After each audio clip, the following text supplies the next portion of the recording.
السلام علیکم خواتین و حضرات، کیسے ہیں آپ سب لوگ؟ امید ہے خیریت سے ہوں گے۔ جی ہم ماہنامہ آپ کری جو جناتوں کی دنیا اور انسانوں کی جسمانی بیماریوں، ذہنی الجھنوں اور روحانی مسائل کا حل ہے۔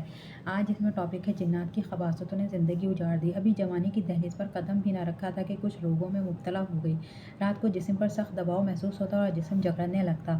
صبح جب آنکھ کھلتی تو عجیب سی کیفیت ہوتی، کپڑے بھی اکثر خراب ہو جاتے۔ میں سمجھتی تھی کہ شاید کوئی طبی بیماری ہے جس وجہ سے مسائل ہو رہے ہیں، لیکن آہستہ آہستہ یہ مسائل بڑھنے لگے۔ برے اور گندے خواب آنا شروع ہو گئے اور ان کی کیفیات ایسے محسوس ہوتی جیسے حقیقت میں سب کچھ محسوس ہو رہا ہو۔ عبقری سے تعارف ہوا، اعمال کرنا شروع کیا اور روحانی محافل کو سنا جس سے یہ بات عیاں ہوئی کہ یہ خبیث جنات کے شیطانی حملے ہیں۔ میں نے جب روحانی اعمال شروع کیے تو اکثر جنات سائے کی شکل میں سامنے آ جاتے اور مختلف طریقوں سے تنگ کرنے لگے۔ میں سمجھتی تھی کہ شاید یہ مسئلہ اب کم ہو جائے گا، لیکن اس کے برعکس شیطانی حملے مزید تیز ہو گئے۔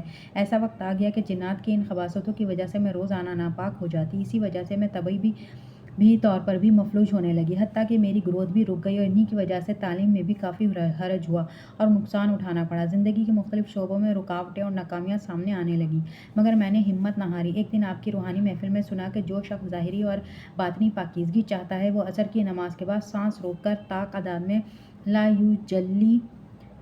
یجلیھا لوقتھا الا ھو پڑھنا شروع کر دے۔ انشاءاللہ اس سے پاکیزگی بھی ملے گی اور روحانی دنیا کی ترقی بھی نصیب ہوگی۔